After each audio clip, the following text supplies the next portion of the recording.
Olá a todas e a todos. Obrigado por aguardarem e sejam bem-vindas e bem-vindos à teleconferência de resultados do primeiro trimestre de 2025 da RD Saúde.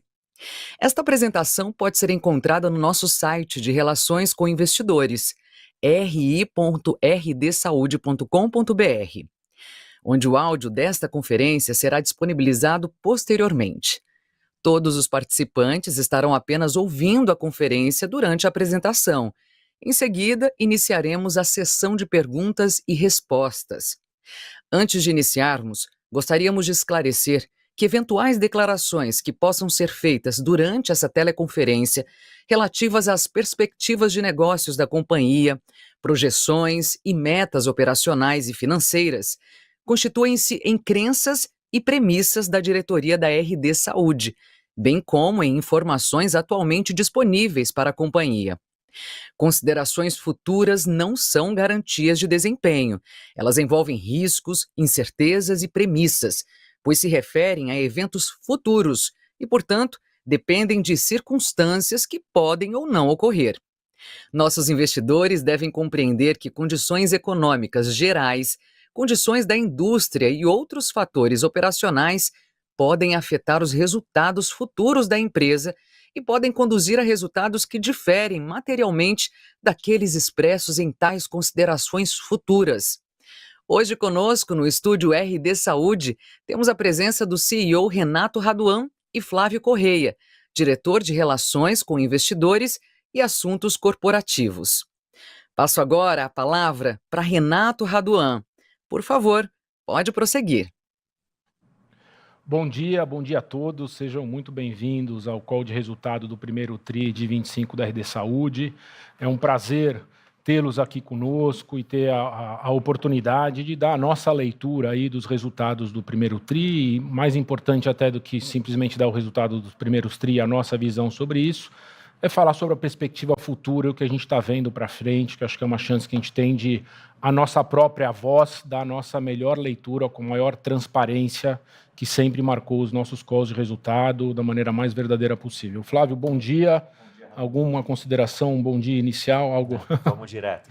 Então vamos lá. Eu acho que antes de começar a passar os números, eu já vou de antemão falar que nós, como management, na nossa leitura, a gente teve um primeiro TRI com resultado aquém do que a gente esperava, um degrau abaixo do que a gente esperava.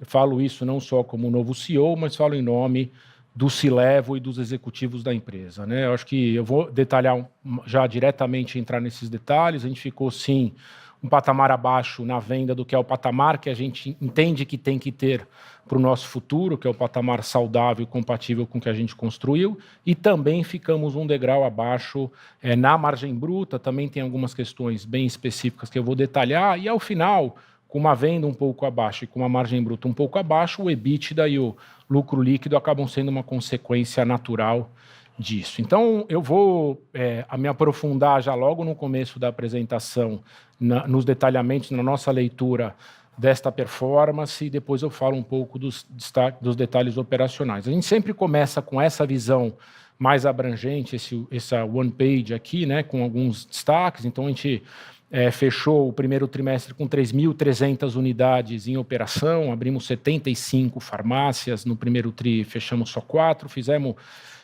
praticamente 103 milhões de atendimentos, ainda com NPS, com nível de satisfação do cliente na casa dos 90%, que é o patamar que a gente tem navegado já nos últimos 2 anos, e fechamos esse trimestre com, nos últimos 12 meses, praticamente 50 milhões de clientes ativos, 49 milhões de clientes.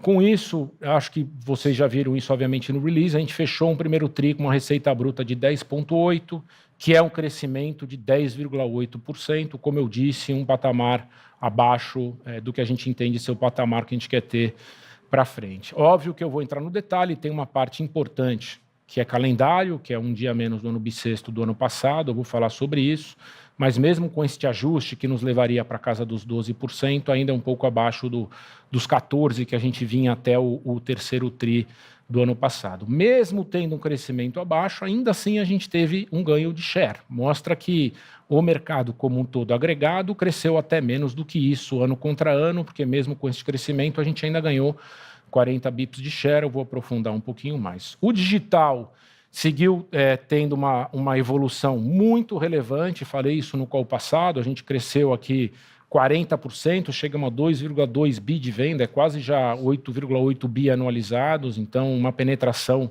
recorde de quase 22%, e finalmente serviços também avançando. Acho que a gente tem visto os serviços criar uma fidelização muito grande dos clientes que passam por essa experiência, fizemos 2 milhões e 100.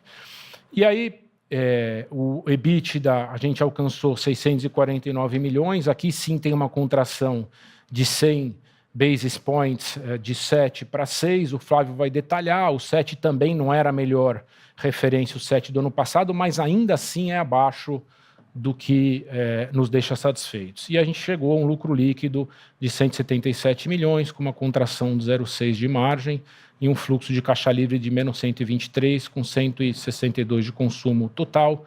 A gente vai detalhar.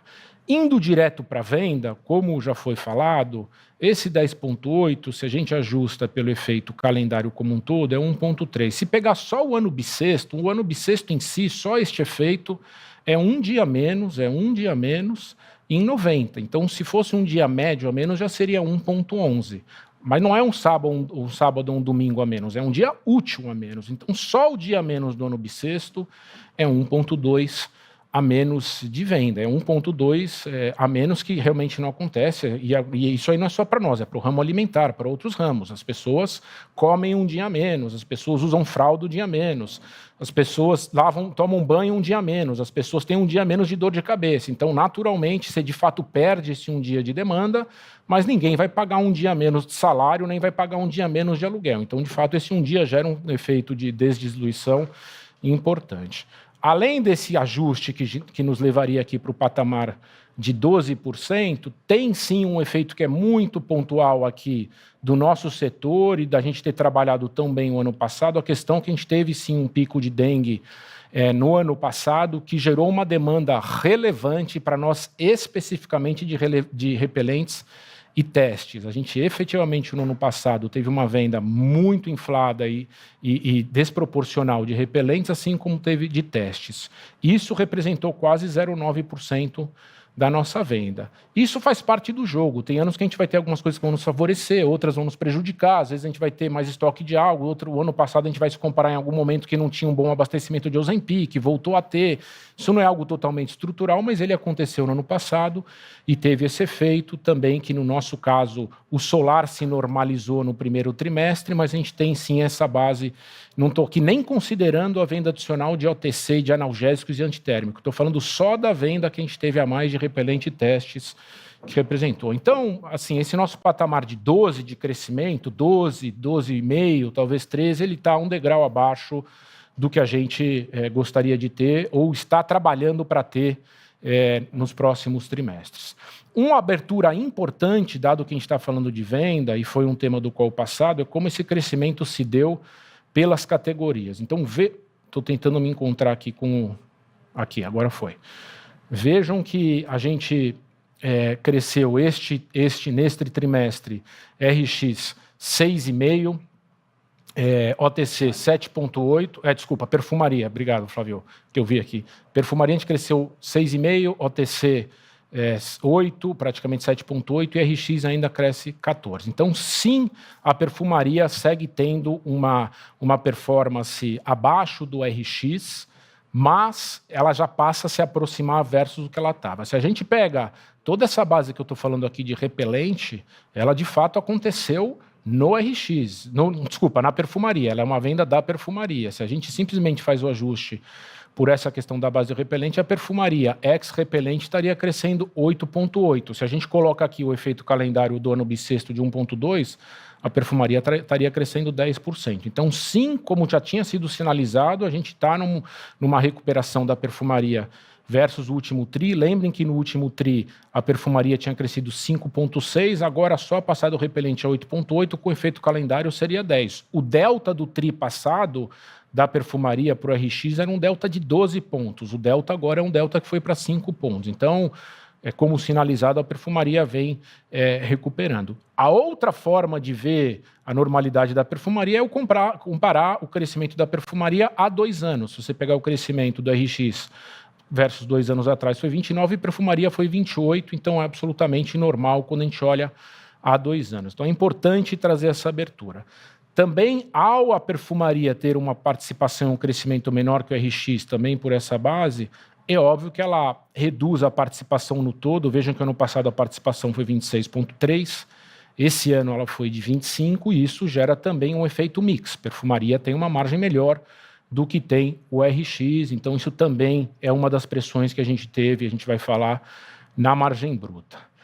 Mesmo tendo um crescimento absoluto não satisfatório para nós, ainda assim a gente cresceu o share de 16,2 para 16,6. A gente cresceu a preço fábrica 40 bips de market share, o que mostra que, de fato, o mercado agregado teve um crescimento até um patamar abaixo. Ganhamos share em absolutamente todas as regiões, né? Óbvio que a gente teve aqui um crescimento maior em São Paulo e no Sudeste. Então vejam que em São Paulo a gente foi quase 100 bips, 90 bips a gente ganhou, no Sudeste a gente ganhou 50 bips. Isto também tem a ver com a questão de que a gente tem aberto mais farmácias em São Paulo, no Sudeste como um todo. Vejam, versus 2 anos atrás, a gente abria proporcionalmente muito mais farmácia no Norte e no Nordeste.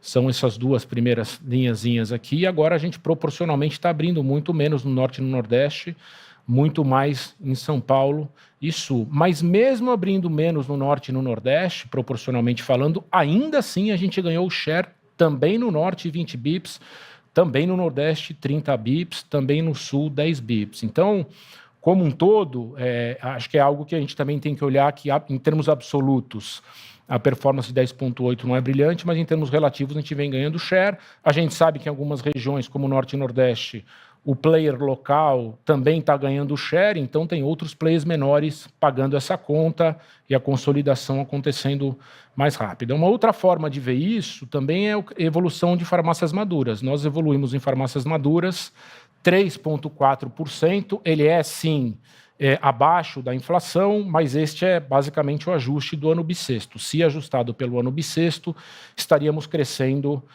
em linha com a inflação, ainda que com essas pressões que a gente já falou, pontuais de repelente, etc. Então, efetivamente, a gente quer estar trabalhando, eu vou falar sobre isso, para acelerar o ritmo de crescimento, mas não é que o ritmo de crescimento que a gente tem hoje é desesperador, porque a gente está crescendo em linha com a inflação, não estamos crescendo ajustado o calendário abaixo da inflação.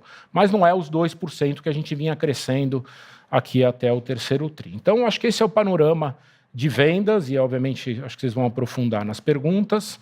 E além do panorama de vendas, tem sim uma questão importante de um recuo de 60 bips de lucro bruto, né, de margem bruta, como vocês já viram. É, de fato, um vale, né, se a gente pega o histórico, poucas vezes a gente teve um lucro bruto abaixo de 27. Lembrem que aqui já tem a Forbio embutida, do consolidado, a Forbio navega estruturalmente com uma margem menor, mas especificamente quando a gente analisa tri contra tri, teve uma pressão importante de perdas. Então, lembrem que a perdas acontece quando alguém entra na farmácia, furta algo e a gente acaba descobrindo só lá na frente quando a gente inventaria. Ela acontece quando existe assalto, roubo, e vocês têm acompanhado quanto o assunto semaglutida, Ozempic, Wegovy, tem sido alvo aí da criminalidade e, enfim, aumenta um pouco a perda. Ela também acontece quando você tem mercadorias que atingem o vencimento ou são danificadas. Então, a gente sabe que tem um aumento na criminalidade no país. Existe especificamente um fator importante no estado de São Paulo. Então, a gente como a gente tem farmácias no Brasil inteiro, a gente sabe exatamente onde está tendo maior incidência, onde está tendo incremento de perdas. Nas extremidades do Brasil, Norte, Nordeste e no Sul, a oscilação de perdas é efetivamente marginal, mas no estado de São Paulo e um pouco no Sudeste é onde, de fato, existe um incremento de perdas que foi acontecendo gradativamente ao longo do ano, a gente conseguiu ir compensando ao longo do ano com outras ações. Agora, em janeiro, ele de fato já deu um delta de 0,3 contra o primeiro TRI. Ela parou de crescer, então se a gente pega os últimos 2, 3 trimestres, ela parou de crescer. Eu vou falar sobre isso no próximo capítulo. Tem um monte de plano de ação para minimizar a perda. Não dá para assumir que a gente vai viver eternamente com mais 30 bips de perda e vai dormir toda noite tranquilamente achando que isso faz parte da vida. É óbvio que a gente está tomando todas as ações para convergir a perda para o patamar histórico que a gente sempre teve, mesmo neste contexto novo, e estamos assumindo outras práticas. E além desse 30 bips, aí teve outros 30 bips que parte é efeito mix, como eu já acabei de falar, perfumaria representou menos no total do mix de venda e medicamento marca representou mais, mas também tem um tema de parte de investimento que a gente fez em competitividade, em preço, em promocionalização, para começar o resgate do patamar de venda. É óbvio que quando você investe em preço e promoção, e a gente tem um histórico nisso, o resultado não vem no dia seguinte. Você começa a fazer investimento agora e vai construindo essa atração de venda com o tempo. Com isso, eu passo para o Flávio e depois eu volto para cobrir outros destaques. Vai lá, Flávio. Bom, obrigado, Raduan. Bom dia, pessoal. Dando sequência aqui no slide, a gente fecha o ciclo de caixa desse trimestre com 62,7 dias, é um ciclo estável, né, de um ano contra o outro, tem um aumento marginal aí pequeno de 2 dias, que se dá por um aumento de estoques, tá? E esse aumento de estoques está relacionado sim a uma venda um pouco mais baixa do que a gente esperava para o trimestre, mas enfim, em grandes linhas, esse negócio aqui está totalmente estável no tempo. Tá? As despesas de vendas, elas fecham nesse trimestre com 17,9%, tá? Que é uma pressão de 70 bips contra o ano passado. Ela traz uma diluição interna estrutural de algumas linhas, como marketing, como aluguel, mas essa diluição estrutural, ela se anula de alguma forma pelo efeito calendário, que o Raduan já pontuou, em torno de 0,20, 0,30 bips sobre a despesa de venda especificamente. Tá? Um outro ponto que já foi amplamente falado para todo o mercado, é uma questão da gente rever os nossos quadros em lojas, né? E essa revisão de quadros de lojas, ela onera essa despesa em mais ou menos 50 bips, mas a contrapartida dela é uma melhora ou uma manutenção alta do NPS e do LTV do cliente, né? E essa pressão aqui, como a gente já falou bastante, ela aconteceu no finalzinho do terceiro trimestre do ano passado, quarto trimestre do ano passado, então é uma pressão que ela tende a carregar por alguns trimestres aqui pela frente. Tá? Agora, ponto importante é que essa despesa aqui de 17,9%, em torno de 18%, é sim a despesa estrutural mais baixa do setor, né, de varejo farma no Brasil. Olhando para o G&A, a gente continua evoluindo esse G&A em linha com o que a gente tem sinalizado para o mercado. Tá? Ele fecha o trimestre aqui com 2,8%, que é um número bastante bom. Ele tem um contexto estrutural bastante forte por conta de contenção dos quadros na matriz no ano passado, né, ao longo do ano passado. Então, a gente entra nesse ano já de uma forma diferente e a gente tem um efeito aqui pontuado de férias e de bônus no trimestre. Tá? Mas o importante, a gente tem um piso aqui, a gente veio de um patamar de 3,5% desse G&A nos anos de 22 e 23 por conta de uma transformação da empresa. A gente já está num patamar agora abaixo desses 3%, que é muito, muito positivo. Tá? Entregamos aqui no trimestre um EBITDA de 644 milhões de reais, com uma margem de 6%, um ponto abaixo do mesmo trimestre do ano passado. Né? E esse impacto aqui de mais ou menos 60 bips vindo pela margem bruta e de 40 bips vindo pela despesa.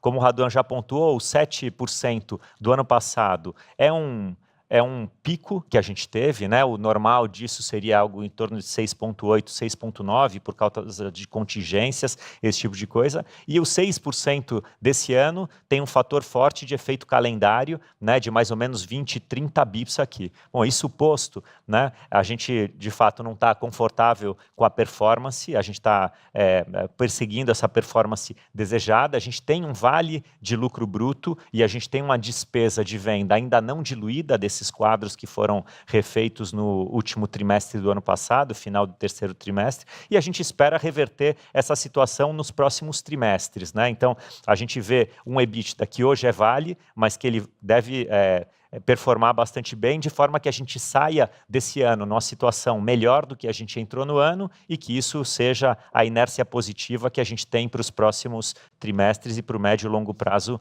da empresa. Tá?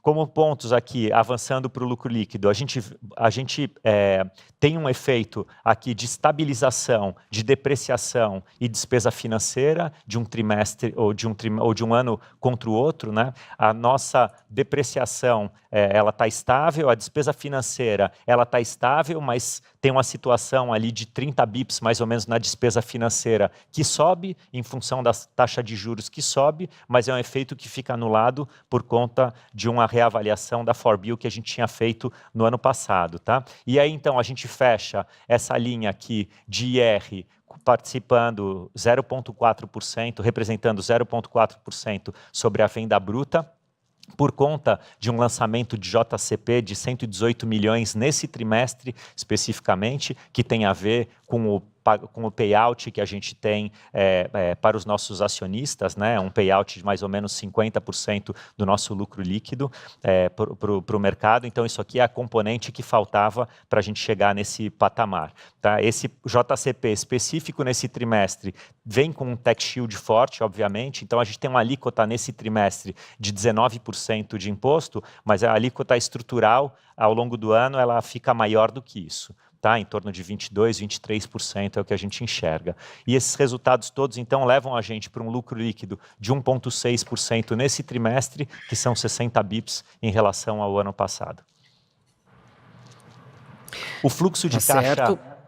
o fluxo de caixa total, antes de eu devolver aqui para o Raduan, somente para completar, o fluxo de caixa total fecha aqui com um consumo de 162 milhões, totalmente em linha com o consumo que a gente tinha tido no mesmo período do ano passado. Tá? A gente tem uma dívida líquida estabilizando aqui, atingindo 3,5 bilhões de reais, totalmente controlada e gerando, então, uma alavancagem de 1,2%, que é a média que a gente tem tido aqui nos últimos trimestres todos. Então, situação totalmente sob controle. Então, retomando aqui, eu acho que é importante, Flávio, todos os dias, todos os trimestres, todas as horas a gente está trabalhando, obviamente, para entregar o que a gente pode entregar de melhor hoje, mas para construir o resultado de amanhã, para construir o resultado do próximo mês, do próximo trimestre, do futuro, e a gente está sempre balanceando nossos esforços para maximizar hoje e amanhã. A gente falou um pouco já do que foi a performance financeira do primeiro TRI, mas acho que tem outras coisas que a gente vem trabalhando operacionalmente no primeiro TRI, que são parte dos pilares do que vai garantir o nosso crescimento futuro, que são importantes a gente destacar aqui, algumas já conhecidas, outras são novas que a gente queria detalhar. Primeiro, reforçar a questão da expansão, que segue com uma TIR absolutamente saudável, acima dos nossos patamares históricos aí do 20% de TIR. A gente fizemos 75 aberturas no primeiro trimestre, isso é 20% acima do que foi o número de aberturas do primeiro trimestre do ano passado. De novo, com uma performance muito boa, com uma assertividade muito grande, com uma taxa de fechamento muito baixa, o que faz a gente ainda ter só 75% das nosso parque de farmácias maduras. É óbvio que a gente reduzisse esse ritmo de abertura, é óbvio que a gente maximizaria o resultado total e principalmente o crescimento das lojas existentes. Quando a gente acelera o ritmo de crescimento ou mantém o ritmo de expansão, a gente reacomoda a venda, canibaliza, enfim, ela no começo não tem ainda o DRE, né, a performance mais saudável, ela precisa esperar um amadurecimento. Então é óbvio que se a gente reduzisse o ritmo da expansão, a gente inflaria o resultado do Same Store Sales de hoje, mas a gente estaria prejudicando o crescimento do amanhã, o crescimento daqui 2, 3 anos. Então, a gente segue com o nosso guidance de abrir entre 330 e 350. Vai ser 330 ou 350. O ano dirá. A gente tem um guidance ainda mantido pela performance que a gente vem tendo de abrir entre 330 e 350. E acho que é parte das alavancas que a gente vai ter de crescimento futuro, que podem até trazer um pouco de pressão na performance do presente, mas elas garantem o nosso crescimento de amanhã. O digital segue também com a mesma pujança e a gente segue acreditando que vai também ser uma das alavancas do crescimento para o futuro. A gente atingiu praticamente 22% de participação da multicanalidade na nossa participação de vendas como um todo. Se você pega os clientes digitalizados, já mais de 40% da venda da empresa vem de clientes que já são digitalizados, que compram um pedaço aqui offline, online, um pedaço offline, uma participação de 22%, e principalmente com canais próprios, que é o nosso app, que é 80% da nossa venda, e ancorado e apoiado nas nossas farmácias, que 98% de tudo que é feito é apoiado na nossa capilaridade, na nossa granularidade e proximidade que a gente construiu. Então, também o digital, assim como expansão, são duas alavancas e ativos que seguem se fortalecendo e vão avançar para o nosso crescimento futuro.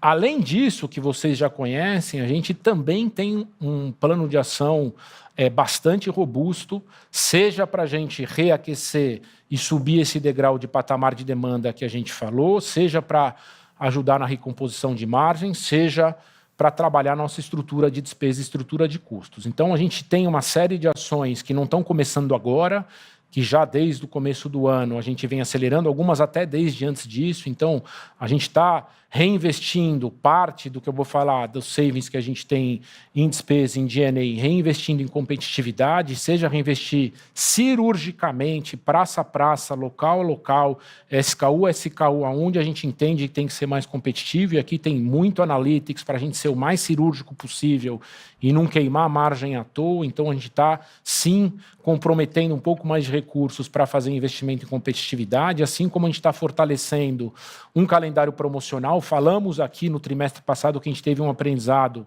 na Black Friday e percebeu o quanto, de fato, ter um calendário promocional robusto, quente, atrativo, faz a diferença, principalmente para as categorias de autosserviço como um todo, não tanto para medicamento, mas para autosserviço. A gente está com um calendário esse ano bem mais robusto, com uma participação importante dos fornecedores para ajudar a recompor parte desse investimento que a gente vai fazer. A gente sabe, tem todos os nossos clientes, como você sabe, não todos, mas a maioria identificados no nosso programa de fidelidade. A gente consegue saber quem está reduzindo frequência de visita, quem de fato deixou de vir, para fazer ações muito específicas de CRM para a reativação desses clientes. A gente está colocando muita energia para isso.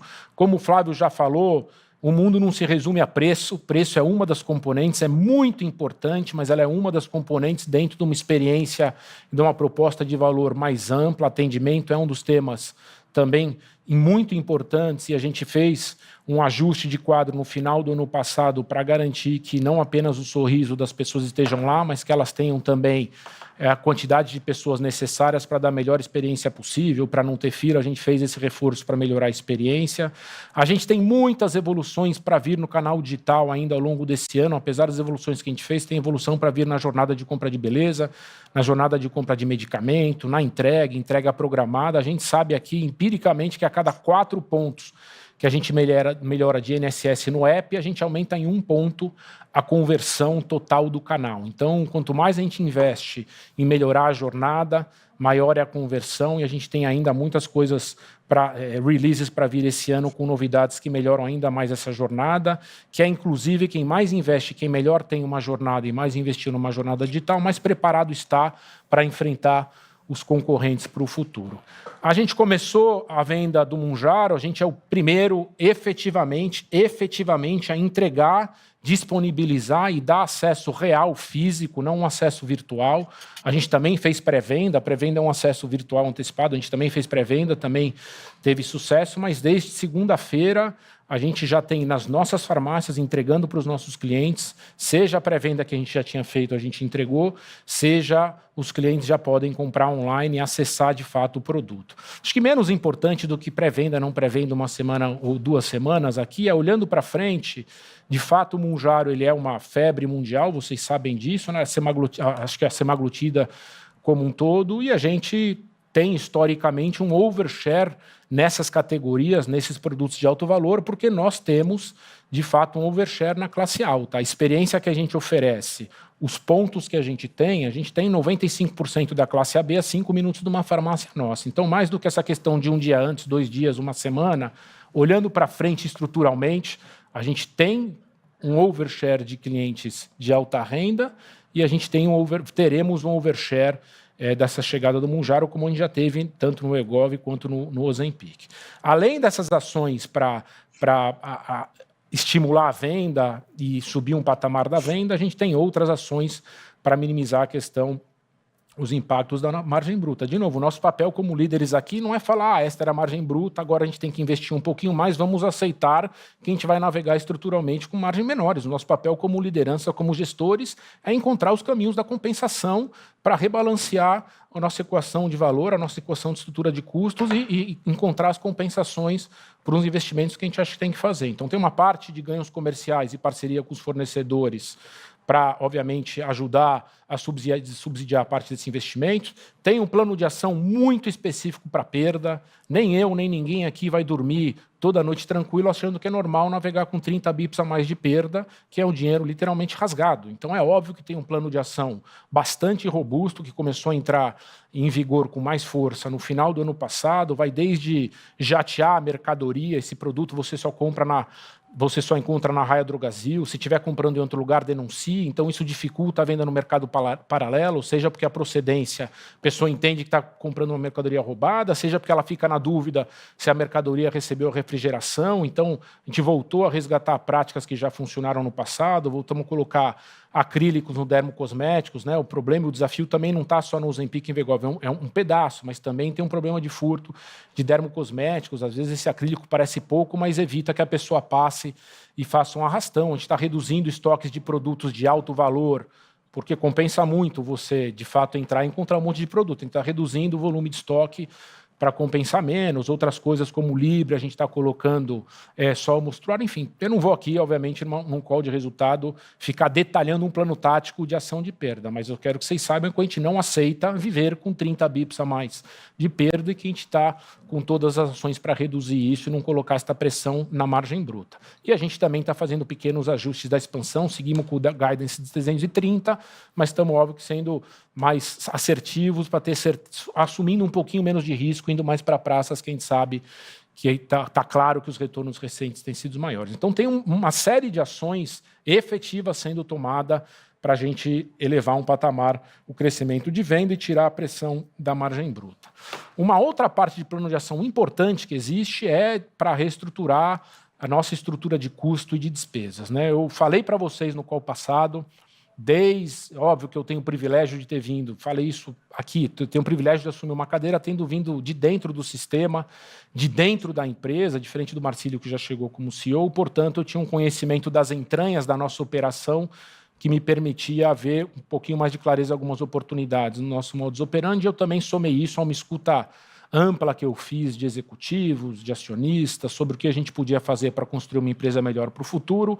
E fruto dessa escuta e dessa experiência, eu já havia sinalizado antecipadamente que eu achava que tinham ajustes para a gente fazer para construir uma organização melhor, de mais alta performance, e, de fato, a gente acelerou essa agenda. Então, no primeiro trimestre, a gente fez, sim, uma reestruturação importante para nós, que não só vai construir uma empresa que opera de maneira mais leve, mais ágil, a gente eliminou algumas sobreposições da liderança, a gente está buscando aumentar a autonomia e agilidade, estamos descomplicando e desburocratizando processos de tomada de decisão, enfim, a gente fez uma reestruturação de fato na organização para fazer uma organização mais ágil, mais potente e que trouxe consigo uma redução de quadro de pessoal que vai trazer um ganho estrutural para a gente que começa a incidir a partir do segundo TRI, na casa de 20 bips, 20 a 25 bips, que é relevante como ganho de despesa.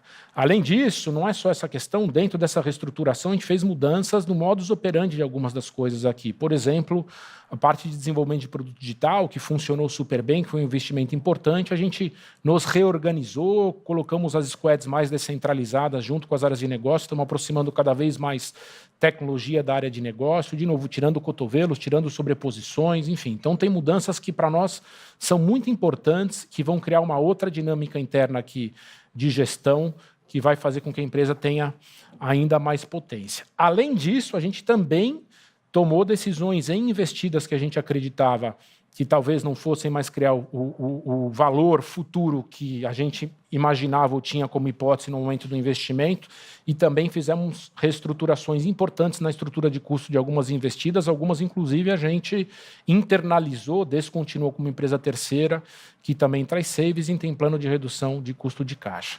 Aqui, o mais importante para vocês, que eu quero reforçar, eu não quero que isso seja visto como um ajuste pontual. Fizemos um esforço pontual, fizemos um ajuste de reestruturação, ganhamos 20 bips, que seja de despesa de pessoal daqui para frente, e o dia seguinte tudo volta a ser como costumava ser. Não é isso.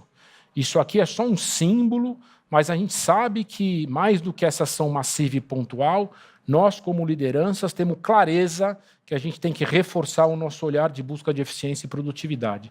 Cada recurso que a empresa investe ou desperdiça em um lugar que não vai dar retorno, é um discurso desperdiçado que poderia ter sido usado, seja para melhorar a proposta de valor para o cliente, seja para melhorar a proposta de valor para o nosso funcionário, seja para retornar esse dinheiro para o acionista. O olhar de entregar o melhor presente, de continuar construindo o futuro, mas com muita sensibilidade à eficiência, a despesas e a não desperdiçar recursos que poderiam ser investidos em outros lugares, é mais importante do que ação pontual que foi feita no começo desse mês, Flávio. Do começo foi feito em abril, na verdade.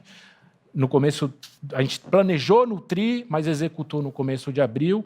Mas mais do que uma ação pontual, de fato, o que vale aqui é a mudança de mindset, de filosofia e a busca contínua por eficiência para investir os recursos onde vai trazer um melhor retorno. Então, a gente também não só está atacando, como já falei para vocês, a reaceleração de vendas e a recomposição de margem, como também a gente está adaptando a estrutura de custos e despesas da empresa. Antes de passar esse slide, a gente já vai abrir para perguntas. Acho que tem algum ponto importante de uma revisitação do call passado que a gente fez há 3 meses atrás, que vale a pena eu fazer um comentário. Acho que o Eugênio, o Marcílio, o Flávio, eles foram muito felizes em construir uma reação de lealdade e confiança com vocês, de ser o mais transparente possível, nunca, de novo, minimizar os problemas, também nunca fazer os problemas parecerem maiores do que eles são. Eles sempre foram muito transparentes. E eu tenho esse mesmo compromisso de não quebrar esse goodwill e essa transparência construída. No call passado, eu dei uma série de leituras de como a gente enxergava o mundo e coisas que a gente achava possível, e a gente aqui já mostrou para vocês que a gente evoluiu e entregou naquela direção. A gente falou que era difícil de diluir despesas de vendas, e de fato, porque a gente entendia que tinha que fazer um reinvestimento na experiência, e de fato vocês viram que a gente não dilui despesas de venda. A gente falou que a gente enxergava que tinha espaço para reduzir D&A muito mais além do que só uma diluição, que a gente podia gerar proativamente uma diluição, e a gente gerou essa diluição. A gente falou que iria reduzir e tentar rentabilizar as investidas, e a gente efetivamente já fez já demos um passo em, de fato, reduzir a estrutura de algumas investidas e redirecionar a ForBill para buscar mais rentabilidade. A gente falou que teria headwinds, ventos de proa e desafios no primeiro semestre, que era um primeiro semestre mais desafiador, que o segundo a gente entendia que iria voltar mais para a normalização, seja pelo ano bissexto, seja para uma CMED menor. Estão vendo os resultados, então o primeiro semestre está mais desafiador. Então, grande parte das coisas que a gente enxergava, de fato, estão acontecendo. Tem uma parte que hoje a gente tem uma visão diferente. Na época, a gente falou que a nossa intenção, e a gente achava possível fechar o ano com EBITDA flat de 25 versus 24. É óbvio que pós entregar um primeiro TRI com 100 bips abaixo, e já sabendo que ainda temos um segundo TRI com headwinds, com pré-alta menor, com a inflação alta, aquilo que a gente, naquele momento, entendia que dá para fechar o ano exatamente com o mesmo EBITDA do que 24, hoje a gente já não enxerga que isso é provável. Possível sempre é, mas não é provável dado o que já aconteceu. E também não é o que, de fato, a gente vai buscar a qualquer custo, porque a gente tem que aqui balancear, de fato, o longo prazo ou o curto prazo. O que a gente está investindo é para sair o ano efetivamente numa total normalidade, criando uma massa e uma inércia para o ano seguinte. É sair o terceiro e principalmente o quarto TRI, aonde queremos estar, nos patamares de venda, rentabilidade que a gente quer ter, criando uma inércia positiva, mas talvez isso não seja suficiente para compensar o restante do ano. Então, isso é muito importante fazer e dar essa nossa visão com o máximo de clareza, e óbvio que se mudar a nossa leitura isso no próximo TRI, a gente, de novo, com o compromisso de ser sempre o mais transparente possível, sem dar nunca guidance, vamos atualizar. Por fim, Flávio, antes de abrir para os calls, porque depois tem gente que pode ir antes, eu acho que muito mais além do que efetivamente só o resultado específico do TRI, vale revisitar o quanto a gente acredita que a gente tem e continua tendo os ativos para ser o grande consolidador desse mercado, do mercado farmacêutico, que vai seguir crescendo, que a população vai continuar envelhecendo, tudo aquilo que vocês sabem, né? A gente tem ainda uma diferença para os nossos principais concorrentes diretos muito grande, né? A gente tem 3.200 farmácias, que é praticamente o dobro do que o segundo e o terceiro players. A gente tem uma venda média de 984 mil, falando aqui média loja 24, que ainda é 40% maior que o segundo e o terceiro TRI, 70. Isso falando venda média por loja, sendo que a gente tem um monte de farmácia aqui dentro que ainda está em maturação. Se comparar só Madura contra Madura, o delta é maior do que esse, é um tanto maior do que esse. A gente continua não só focando no presente, mas construindo o crescimento do futuro, abrindo 350 farmácias. Então, a gente tem, de fato, ainda ativos e uma posição de mercado muito avantajada para o que tem, porque a gente quer construir no futuro. A gente tem, em cima disso, uma cultura centenária de cuidado, isso não se constrói do dia para a noite. Eu vejo, às vezes, concorrentes que acabaram de descobrir que cuidar de pessoas é algo importante, faz a diferença no varejo. A gente sabe disso há 120 anos. Eu cheguei na empresa há 3 anos atrás, a gente tinha os fatores chaves de sucesso nas farmácias. Falava, o fator chave de sucesso número 1 era cuidar das nossas pessoas para cuidar dos nossos clientes, são elas que fazem a diferença, enfim. Então, a gente tem uma cultura centenária de cuidado com 60 mil colaboradores, 13 mil farmacêuticos, regionais que foram 100% formados internamente com essa cultura, são 129 regionais formados internamente, 8 diretores de região que foram formados internamente, começaram ou como farmacêutico ou como atendente e que, de fato, carregam essa nossa cultura do cuidado e diferencial no atendimento. A gente tem marcas com presença e força nacional, vale sempre relembrar que lojas maduras, aqui a gente vende na média do Brasil 1,1 milhão, mas você pega por região, é muito homogêneo, é de 1 milhão a 1,2 milhão. Então, efetivamente, a gente tem caminhos de crescimento para o futuro no Brasil inteiro. Se você pega os nossos líderes concorrentes regionais, que a gente respeita todos e respeita de fato, e até respeitá-los faz com que a gente queira ser cada vez melhor, eles são players regionais que estão muito localizados, uma vez que eles fizerem a lição de casa que eles têm que fazer e devem fazer para maximizar a atuação deles nas suas próprias regiões, e isso, óbvio, que traz um espaço de crescimento, mas passada esta fase desses quick wins e desses low-hanging fruits, para onde esses players vão crescer depois? Entrar em outros estados, a essa altura do campeonato, é muito difícil. Então, por longo prazo, não tem dúvida que a gente está mais bem posicionado para esse futuro. A gente tem os nossos 50 milhões de clientes ativos, com 7 milhões de fiéis que seguem com o NPS de 90. A gente está a 5 minutos de 70 milhões de brasileiros. Preço, proximidade e atendimento são determinantes nesse negócio. A gente tem um nível de atendimento de 90%. A gente tem uma proximidade e uma conveniência de estar a 5 minutos de 70 milhões dos brasileiros, que demorou anos para construir, e, de fato, a gente tem que estar competitivo em preço, né? A gente tem uma jornada digital proprietária, que vai ser e segue sendo cada vez mais importante para enfrentar os concorrentes e os players digitais e horizontais, ter esta plataforma digital, mas não só ela somada à omnicanalidade, somada às farmácias, somada à experiência Omni, e a gente está avançando no serviço farmacêutico. Então, efetivamente, muito mais além do que um trio ou outro, a gente tem todos os ativos para construir e seguir consolidando esse mercado. A gente vai sempre, volto a dizer, eu tenho total respaldo dos acionistas e dos controladores para criar e focar em criar a melhor empresa para o longo prazo. Óbvio que a gente não faz isso descuidando do curto prazo. Se a gente descuidasse do curto prazo, eu não teria feito um ajuste como a gente acabou de fazer de D&A. Ou alguém acha que é popular e legal para um novo ciclo de liderança começar fazendo um ajuste como foi feito já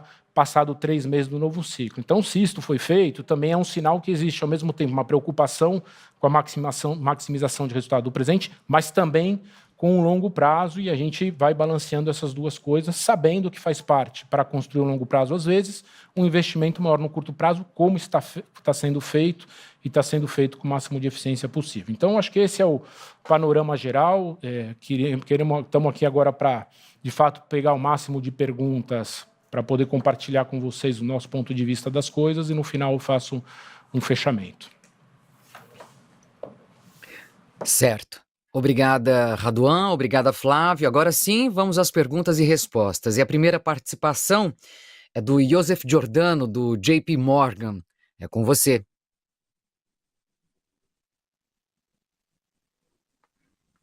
Boa, Flávio, obrigado pela pergunta. Na verdade, vão ser algumas aqui. Acho que a primeira delas, vamos começar pelo top line. Você me escuta, Radu? Agora eu estou ouvindo. Obrigado. Beleza. Estava abaixo. Beleza. Tá Obrigado, bom. José. Obrigado pela minha pergunta. Bom dia. Bom, vou começar um pouquinho aqui com o top line, olhando um pouquinho, né, para o curto prazo, para a gente entender talvez como é que esse ano muda. Acho que olhando para frente, como você bem ressaltou, o estrutural continua bastante forte. Olhando para o segundo tri, né, a gente tem um calendário talvez até um pouquinho mais desafiador do que o primeiro tri, né? A gente não tem o ano bissexto, mas a gente teve um feriado de Páscoa mais prolongado, o feriado de 1º de maio, né, que no fim do dia acabou virando um feriado de 4 dias. Então eu queria entender de vocês como é que vocês enxergam esse headwind de segundo tri, né, em termos de calendário, né, e até entender como é que vocês já estão vendo essa normalização tanto na linha de OTC, né, acho que teve um comp que talvez aqui é um pouco menos relevante, né, do que o primeiro tri, e o lado da perfumaria que você até mencionou, que já está mais estabilizada a questão de competição, focando um pouquinho mais repelente no primeiro tri. Descendo um pouquinho para a linha, a gente viu um trabalho de G&A bastante bom, mesmo considerando que o grande, né, ajuste de estrutura foi feito em abril, né? Então a gente já viu 300 milhões, teve férias coletivas, etc., que ajudaram um pouquinho mais, mas eu queria entender um pouquinho aqui o que seria talvez o novo patamar estrutural, né, daqui para frente, porque aqui, se a gente for pensar num highlight, esse foi o grande highlight, e óbvio que entendo, né, indo para minha terceira pergunta, e desculpa me alongar um pouco, que parte disso provavelmente vai ser utilizado para um aumento de competitividade. Então aqui eu queria separar essa parte de margem bruta, talvez o que poderia vir de investimento incremental em termos de preço. Como é que vocês estão vendo esse repasse de CMED, né? A gente sabe que no Nordeste fizeram uma campanha um pouquinho mais promocional, então como é que vocês estão trabalhando essa questão da CMED mais baixa em âmbito de margem bruta e o quão friendly estão os fornecedores para ajudar vocês a serem mais competitivos com o canal online, né? E aí, eu vou deixar outras perguntas para as outras pessoas, senão eu vou me alongar muito. Aqui tem uma série, mas seria, já tem bastante coisa aqui. Obrigado, gente. Obrigado, Joseph.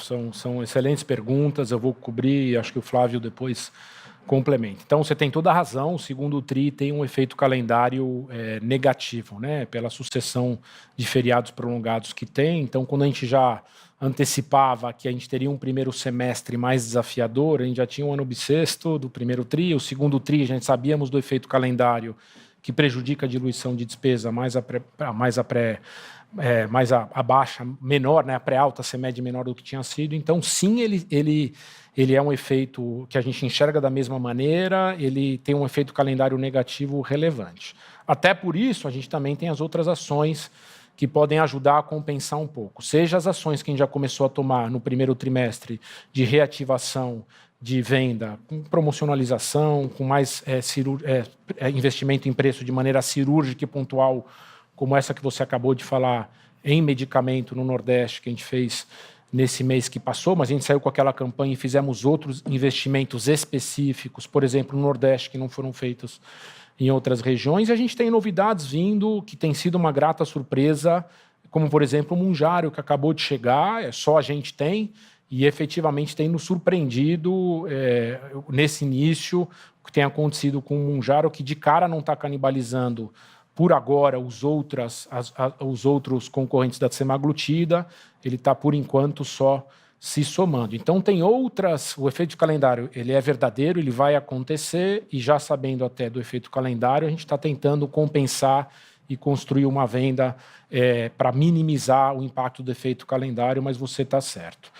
O segundo é o D&A. O D&A, a gente... Para você ter uma ideia, dos 2,83, a despesa de pessoal como um todo, com PPR, é quase 50% a 55% do D&A.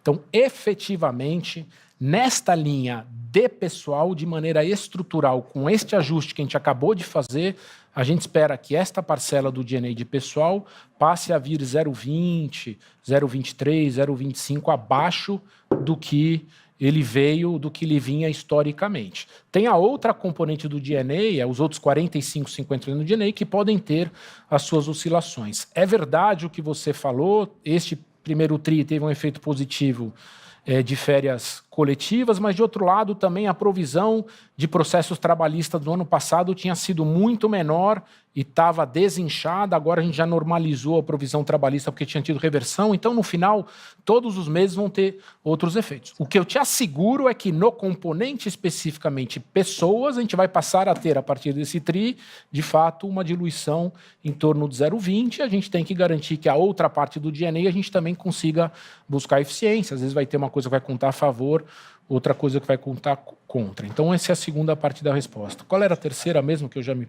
Eu posso completar aqui, se você quiser, Raduan. O terceiro ponto que o Joe tinha levantado era a questão da CMED, né? E os repasses e influência em margem bruta. Então, como a gente tinha cantado para o mercado antes, né? Enfim, a CMED nesse ano tem um reajuste menor do que o histórico dos anos anteriores, né? E a gente sabia, por efeito histórico, de que quando esse repasse da CMED é menor do que a inflação sobre os custos, sobre as despesas da empresa, existe uma diminuição natural da quantidade de descontos dados nos preços, né? Então, a gente teve a mudança de CMED agora dia 1º de abril. Essa mudança, o CMED médio ficou em torno de 3,2%, 3,3%, mais ou menos, de reajuste, e agora, passado um mês, a gente já vê os preços das praças crescendo acima desse patamar, sim, por uma diminuição desse patamar de descontos dados nos medicamentos. Tá certo, obrigada, Joseph, pela pergunta. Agora a participação é de Maurício Cepeda, do Morgan Stanley. É com você. Oi, Raduan, Flávio. Obrigado pelo espaço. Tenho duas perguntas aqui. A primeira um pouco em questões mais estruturais de demanda, né? Eu entendo que os releases estão sendo feitos nesse ano a ano, então realmente acaba tendo essa confusão de base de comparação, de repelente, teste Covid. Mas se você pega as sequências, né? Sequências mais históricas e pega inclusive dados da IQVIA, um pouco do que os outros competidores divulgam, parece que existe uma tendência de desaceleração de perfumaria, uma tendência de desaceleração dos OTCs, que são produtos que dão uma margem muito boa, né? Por outro lado, a questão da genericização ainda parece bem forte, né? Está mais rápida, que obviamente entendo que te traz maior margem, mas tem lucro unitário menor. E as marcas a gente vê que estão crescendo forte, né? Mas eu vejo também coisas assim para frente, como por exemplo a própria semaglutida, né? Com maior controle de prescrição, retenção de receita, etc. e tal. Então, se pudesse comentar um pouco estruturalmente o que vocês veem em tendência de demanda, porque me parece que está tendo um pouco de uma mudança de perfil do que era o mercado farmacêutico e as adjacências dele agora. E aí, vinculado com essa primeira pergunta, uma segunda a questão de despesa comercial, né? Porque eu entendo que vocês estavam com uma despesa comercial represada, né? Vocês colocaram mais gente em loja no final das contas, mas se você tivesse as pressões um pouco mais estruturais, se não seria o caso de repensar de novo essas despesas, né? Porque eu vejo pelos resultados que vocês publicaram, inclusive, que os atendimentos e os clientes por loja parece que estão, inclusive, caindo. Mesmo com mais funcionários, né? Então, isso é uma questão de repensar as despesas comerciais novamente. Obrigado. Tá, boas perguntas, obrigado, Cepeda. Acho que pegando a primeira, falando da primeira, sim, se a gente pega os últimos 2 tris, nos dados de mercado que a gente vê uma demanda, um consumo retraindo levemente. Não está retraindo, está crescendo menos do que ele costumava crescer, que é diferente de retração. Então, efetivamente, saindo do nosso mundo RD Saúde, se a gente pega os dados agregados da IQVIA, da Abrafarma, a gente vê que o patamar de crescimento estrutural do mercado nestes 2 trimestres foi menor do que vinha sendo até o terceiro tri, e efetivamente esta retração, não retração, mas esse crescimento a menor, sim, está concentrado mais no perfumaria e no ATC. Você vê que medicamento segue mais sólido. Então, é verdade, a gente não quer ficar aqui exatamente usando isso como justificativa para crescimento abaixo do esperado. Você vê que a gente nem mencionou isso muito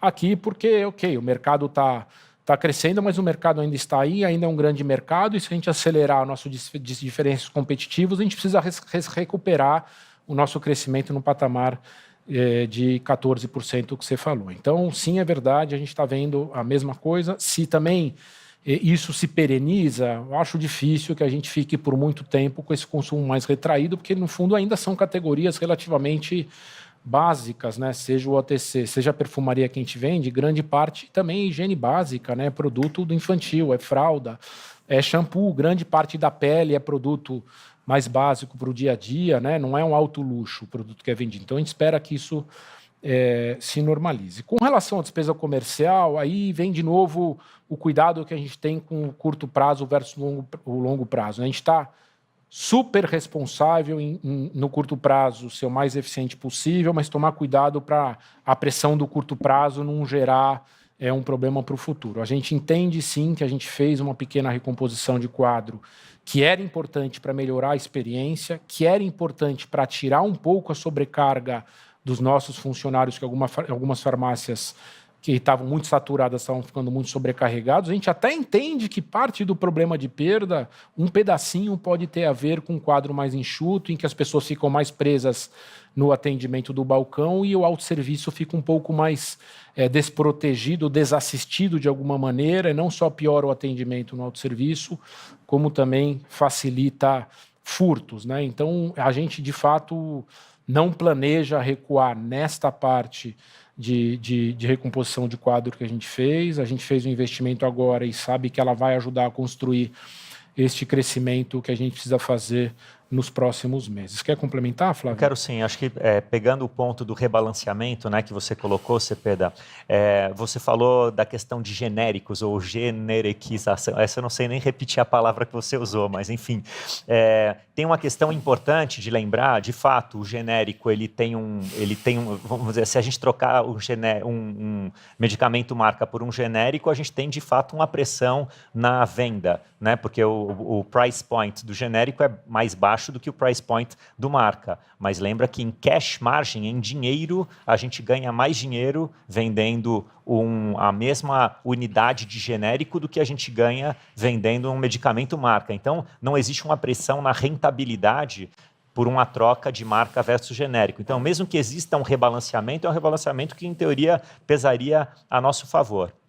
Tá? Tem um ponto importante aqui das questões de HPC e OTC que você mencionou e que o Raduan estava colocando também, que é a questão relativa, né? Hoje, quando a gente pensa na nossa concorrência direta, né, do mercado farma, mas os concorrentes mais distantes, né, as pequenas redes, esse tipo de coisa, são competidores que dependem mais do HPC e do OTC, né? Onde a gente tem uma atividade forte, mas vamos dizer assim, a nossa grande fortaleza ainda está no RX com mais de 50% da nossa venda aí. E se a pressão, e ela vem para o mercado como um todo, né? O Raduan falou, os indicadores de IQVIA mostram que esse mercado de HPC ele cresce menos rápido do que ele crescia no histórico e menos rápido do que medicamento. Isso coloca uma pressão ainda maior nesses outros players que ficam aí com a situação de rentabilidade mais comprometida e, eventualmente, aí fechando portas mais rapidamente, né? O tenure, o tempo médio de existência dessas farmácias, desses players independentes, né? E se isso acontece, a gente, sim, é o capturador natural desse tipo de demanda do medicamento, então, que é uma bola quicando, né? Então, a gente é o player de consolidação natural. E sobre o último ponto que você citou também, a questão de prescrição da semaglutida, de fato, esse ponto vai entrar em vigor, se eu não me engano, é no final de junho, começo de julho, tá? E de fato pode haver uma pressão aqui nesse tipo de coisa, porque vender ou comprar com prescrição é mais complicado do que comprar direto no balcão, mas a gente entende que a demanda pelo produto é tão grande, o produto é tão desejado, que essa situação se regulariza, né? A gente entende que pode haver uma antecipação de compra desse produto ou um estoque desse produto por conta da questão da prescrição, então pode ter um volume de venda antecipado, uma barrigada, mas depois, ao longo do segundo semestre, esse negócio tende a ficar flat, não tem problema. E a gente entende também, por outro lado, né, em grandes linhas, que o lançamento de novos produtos, né, a gente estava falando aqui do Mounjaro, poderia offsetar de alguma forma uma pressão que possa existir pela necessidade de prescrição. Então, a gente não está vendo isso aqui como um grande headwind, porque outros pontos se equilibram por dentro da equação. Perfeito, Ok, obrigado. obrigado, Maurício, pela participação. Agora eu passo a palavra para o Luiz Guanais, do BTG Pactual. Por favor, sua pergunta.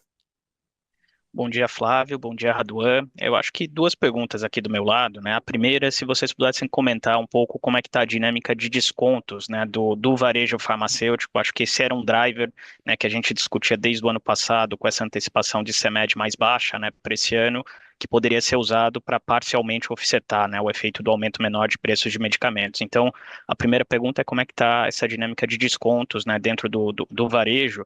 E aí a segunda, né, indo para a parte de HPC, né, se você também pudesse comentar, Radu, sobre competitividade de preços em algumas regiões, né? A gente sabe, né, como o Flávio comentou ali, alguns players mais médios e independentes, né, que dependem mais da categoria e que podem ser mais agressivos em algumas regiões específicas. Então, se você pudesse comentar para a gente como é que está essa dinâmica competitiva de preços e se você enxerga, né, que existe uma necessidade maior de ser mais agressivo para tentar alavancar a top line. Obrigado. Obrigado, Guanais, pelas perguntas. Acho que indo direto para a primeira, o Flávio comentou, a gente efetivamente antecipava que, historicamente, nos anos em que a CMED é menor que a inflação, os nossos concorrentes tendem a tirar um patamar de desconto pelos fatores óbvios, né? Todo mundo tem que pagar aluguel, despesa de pessoal ajustado a uma taxa X, e se o medicamento vem a uma taxa menor, como todo mundo tem que pagar as mesmas contas, acaba tendo uma redução de desconto.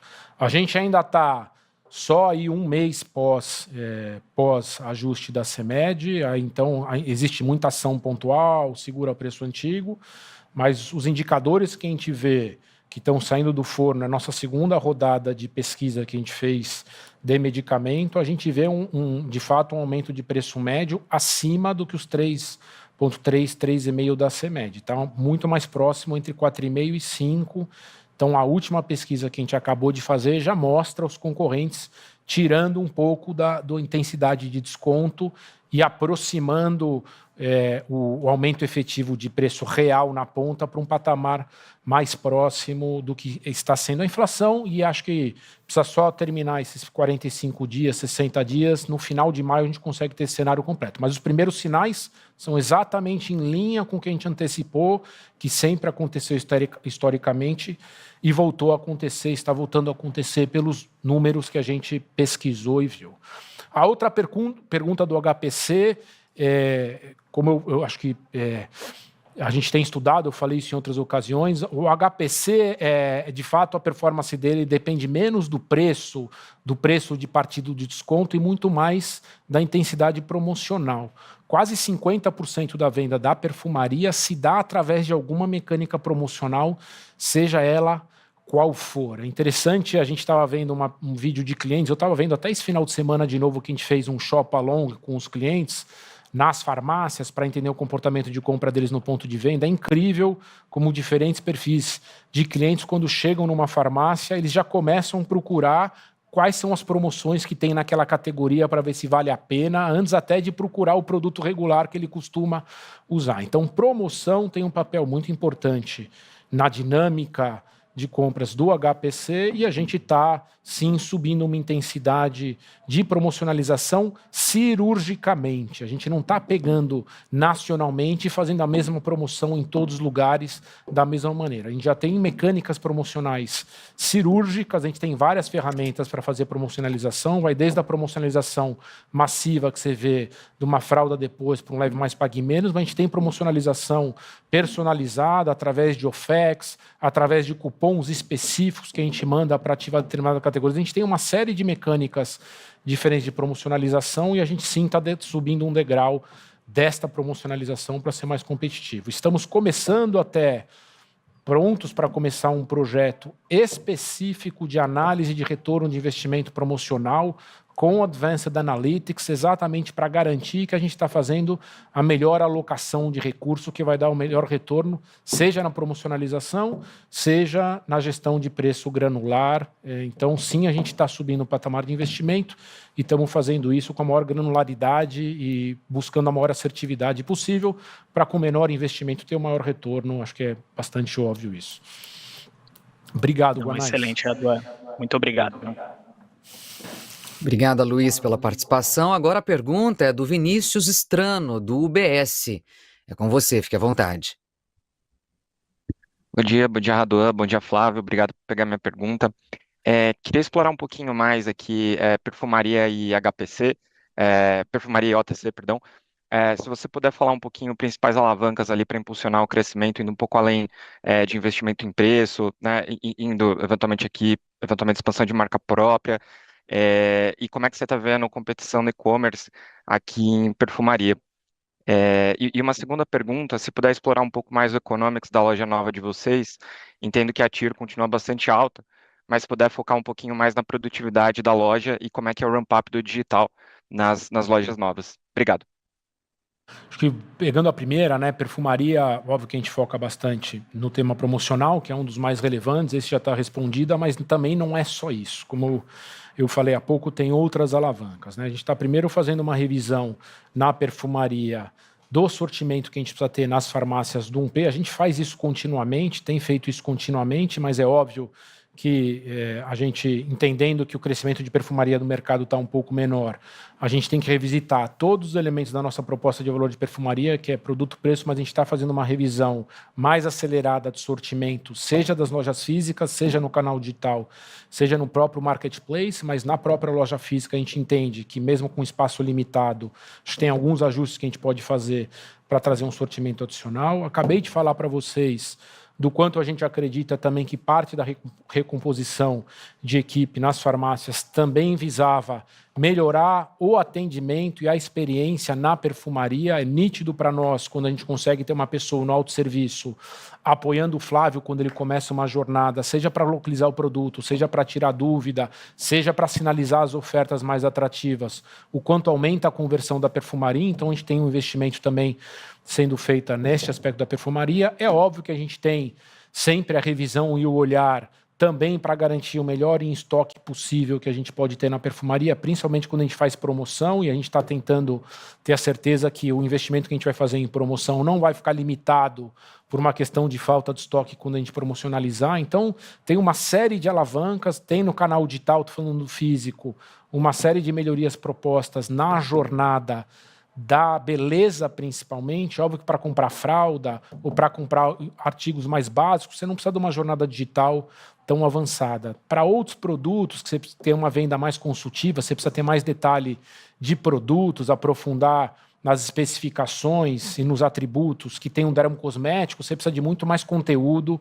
e uma experiência melhor no online. Então, é óbvio que aqui a gente acaba concentrando numa das principais alavancas, que é a promocionalização, mas o nosso plano não se reduz a isso, tem uma série de outras alavancas sendo utilizadas para a gente avançar na perfumaria e continuar nivelando. Como vocês já viram, a performance de perfumaria já se aproximou bastante do que está sendo a performance do RX.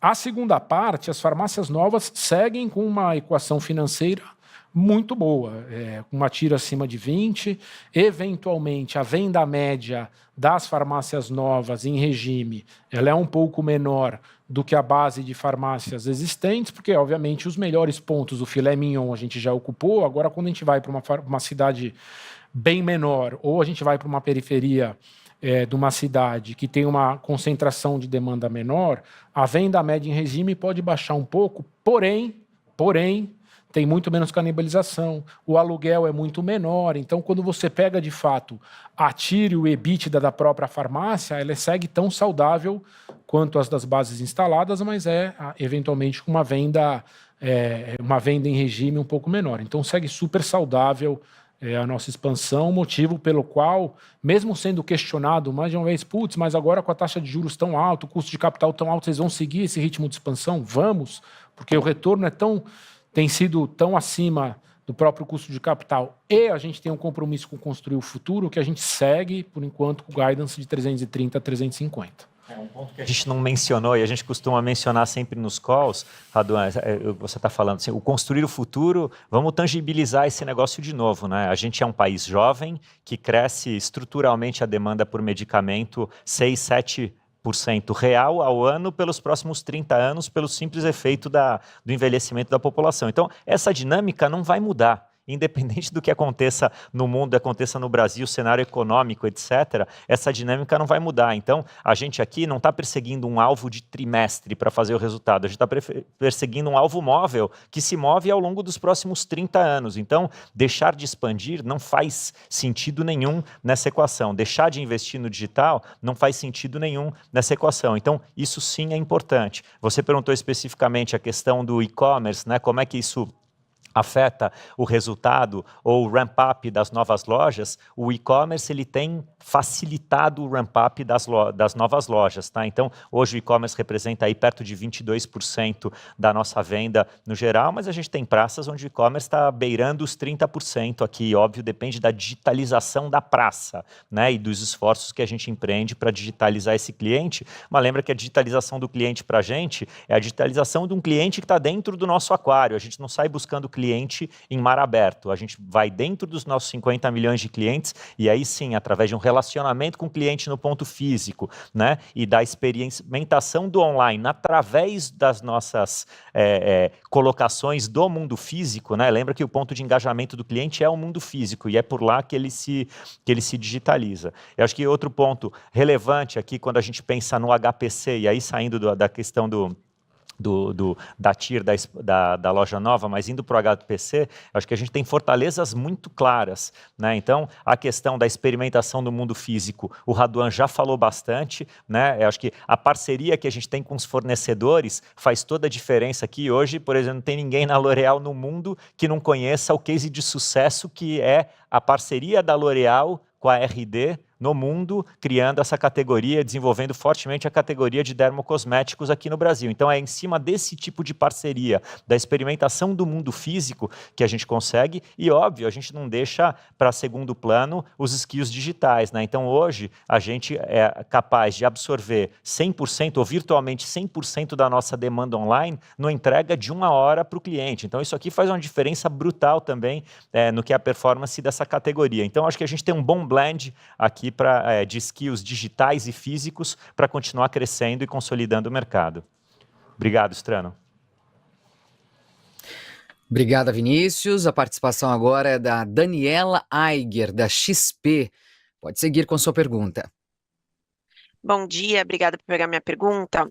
Eu tenho duas que, na verdade, elas estão meio que tudo dentro do mesmo bolo, que é um pouco eu queria falar de margem bruta, né? Assim, quando a gente olha os ofensores que vocês mesmos trouxeram no release, abordaram aqui ao longo do call, acho que muitos deles, eles ainda devem seguir ofensores olhando ano contra ano, né? Então, o mix, por mais que vocês comentem aí dessa questão da normalização um pouco das categorias ainda, pelo que eu entendo, perfumaria deve underperformar, né, um RX, então ainda deveria ganhar share RX, então, de novo, o mix talvez ainda jogando um pouco contra. Esses investimentos em promoção, pelo que eu entendo, também devem seguir, né, nessa mesma estratégia de você né, fomentar a retomada de vendas.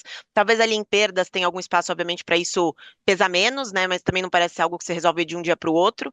E a questão da pré-alta, na verdade, é menor, né? Então, assim, também seria alguma coisa que, olhando na base de comparação, também jogaria um pouco contra. Então, primeiro entender um pouco se tem alguma alavanca que a gente talvez não tenha, ou tenha perdido, ou não tenha explorado de compensar esses efeitos, né? Teve o AVP que ajudou um pouco ali nesse trimestre, mas enfim, mais alguma. E aí, até nessa linha, eu queria entender um pouquinho como que a margem da semaglutida versus os outros RX. Eu não sei se aqui ela, na verdade, pode ajudar ou até atrapalhar do ponto de vista percentual, né? Mas com certeza, imagino que o lucro bruto seja maior dado o preço. E aí, conectado a isso, uma coisa que me chamou muita atenção, né, é essa questão do crescimento digital que está muito, muito forte, né, e aí a penetração atingindo lá seus 22%. E aí até eu queria entender como que esse mix de canal, né, tá contribuindo ou não para essa margem bruta também, né, e aí até como que é a cabeça de vocês em relação a uma penetração alvo? Eu entendo que tem uma alavanca importante de produtividade, mas assim, até como consumidora RD, geralmente o digital ele tem um preço mais atrativo, né? Então, imagino que talvez ele também seja uma alavanca aí, talvez, de uma pressão de margem bruta, que talvez venha a ser estrutural, né? Então, tudo isso que eu me alonguei é para entender um pouquinho como que a gente pensa, talvez, mais estruturalmente nessa margem bruta, talvez você tenha que abrir mão dela para você trazer diluição de despesas, enfim, no EBITDA o efeito seja mais leve, ou enfim, anulado em algum momento, mas entender um pouco essa dinâmica, né? Então, é isso. Obrigada.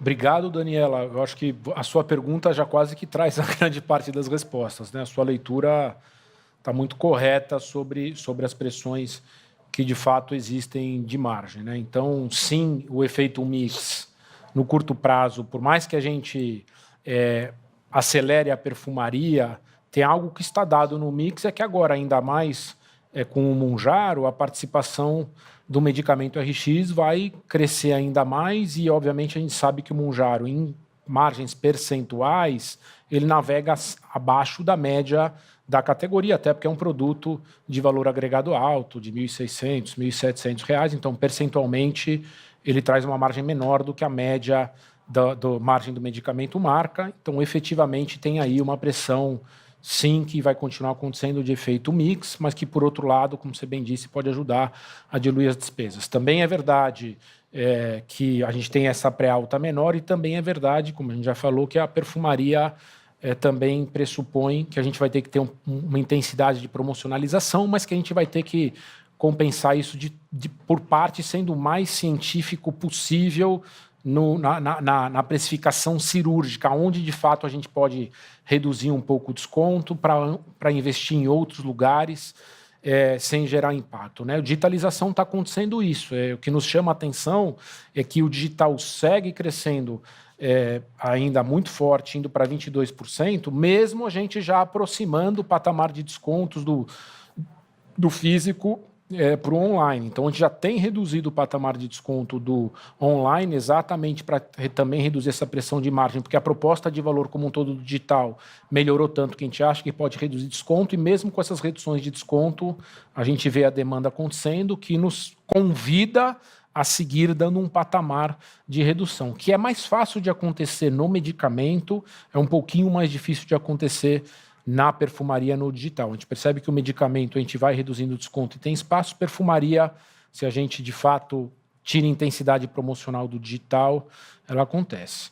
Nós, como gestores e líderes, temos que encontrar as compensações de margem, exatamente já sabendo desses efeitos, reconhecendo esses efeitos, encontrar compensações. Tem uma série de compensações internas mesmo, que eu não gostaria de abri-las no detalhe aqui, enfim, que são coisas bem próprias nossas. Tem uma parte que eu já falei para vocês, da gente avançar no Advanced Analytics para compensar. Tem uma parte importante, que dá para falar, a gente tem um CD que a gente está abrindo exatamente para melhorar o nível de serviço de entrega para os nossos fornecedores. Lembra que a gente tem 14 CDs regionais. Não é simples para os nossos fornecedores fazer entrega direta para 14 CDs regionais. A gente via CDs que não estão nas principais capitais aqui, com um nível de serviço menor. Até buscando ajudar o fornecedor a servir esses CDs, a gente está abrindo um CD que consolida as cargas e a gente, com cargas mais consolidadas, manda isso para os CDs regionais. Então, a gente tem aí um ganho de nível de serviço e de logística de fazer essa consolidação, mas esse CD temporalmente está sendo aberto, já foi aberto em Goiânia, a gente está começando esse processo, então a gente tem temporalmente também um ganho tributário aí que ajuda a compensar. A gente tem outras questões de recuperação de perdas que nos ajudam na margem, mas aqui, enfim, eu só queria te dar a segurança que a gente reconhece que existem essas pressões. Ao reconhecer, a gente, como liderança, tem que ser ainda melhores e buscar as compensações. Eu sinto não poder abrir todas as compensações, porque aí são assuntos de fato internos, né, que todos os nossos concorrentes assistem esse call, e tem até um certo ponto a gente pode abrir informação, uma parte a gente tem que manter como informação nossa.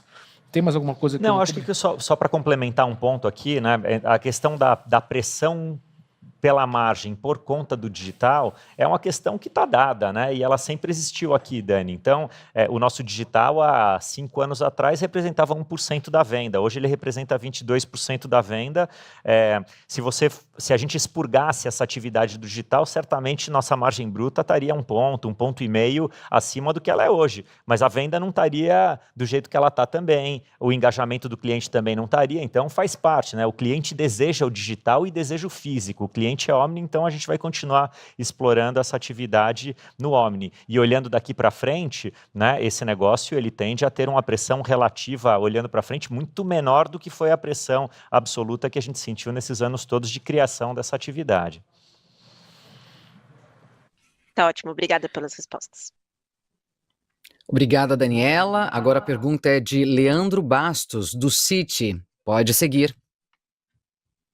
Bom dia, Raduan, Flávio, obrigado. São 2 perguntas aqui. A primeira é sobre essa estratégia de investimento em preço. Eu queria só pegar uma cor aqui, quanto que isso já está, enfim, full traduzido no primeiro trimestre, ou se deve ser uma alavanca que, enfim, acelera nos próximos 3, até para trazer venda e também aproveitando um pouco desses ganhos de DNA que vocês comentaram. Se puderem, enfim, passar aqui um pouco de onde a gente está nesse ciclo, essa seria uma primeira dúvida. A segunda, enfim, um tema um pouco diferente, se vocês puderem falar um pouquinho sobre a Forbil, acho que teve uma desaceleração já de receita nesse trimestre, vocês já tinham falado no último tri que acho que era um pouco por aí, então só para falarem o que vocês estão vendo de mercado, o que dá para a gente esperar aqui de crescimento e estratégia nessa parte do negócio. Obrigado.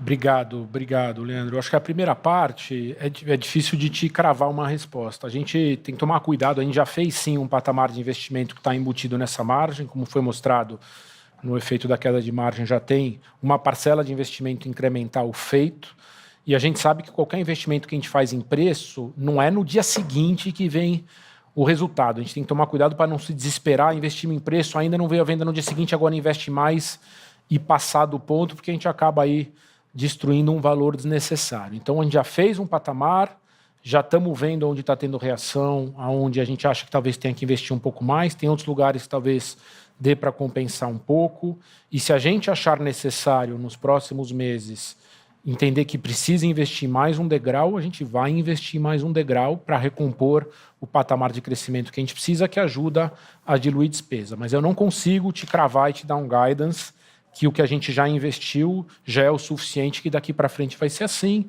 Acho que o desdobramento, o desenrolar das próximas semanas e meses vai dizer se a gente precisa de um pouquinho mais de investimento, buscar mais compensação, sempre tentando recompor o top line no patamar que a gente quer, que depois ajuda a compensar com diluição de despesas.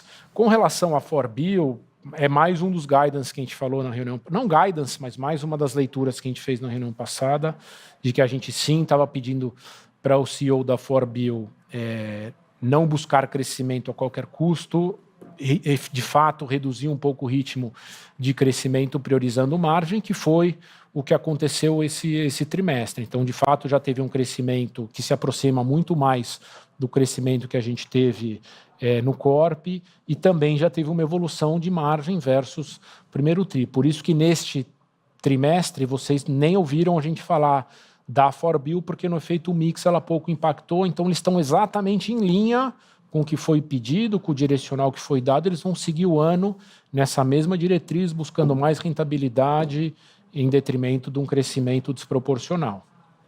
Só para complementar aqui um ponto, Raduan, eu acho que o mercado como um todo, né, dados matemáticos do mercado, eles estão muito mais atentos à questão de impacto margem preço por conta de, enfim, descontos, ou seja, o que for necessário, né, que é o investimento em preço que o Leandro está trazendo, mas tem uma questão aqui do como, né, e o como ele é mais difícil de materializar. O como esse preço passa tem a ver com como a gente oferece esse negócio para os clientes, né? Então tem a ver com marketing, tem a ver com relacionamento, tem a ver com um monte de coisa. Então, hoje, a experiência que a gente tem na loja é uma experiência, na farmácia, é uma experiência sofisticada. A forma como a gente promove os preços na farmácia é uma forma sofisticada também. Então, ter um ambiente, uma imagem de preço que é mais agressiva, uma imagem de preço que traz um depor mais forte, também faz parte dessa equação. Então, não obrigatoriamente é um investimento maior, mas é uma imagem melhor, uma percepção melhor sobre preços que já estão lá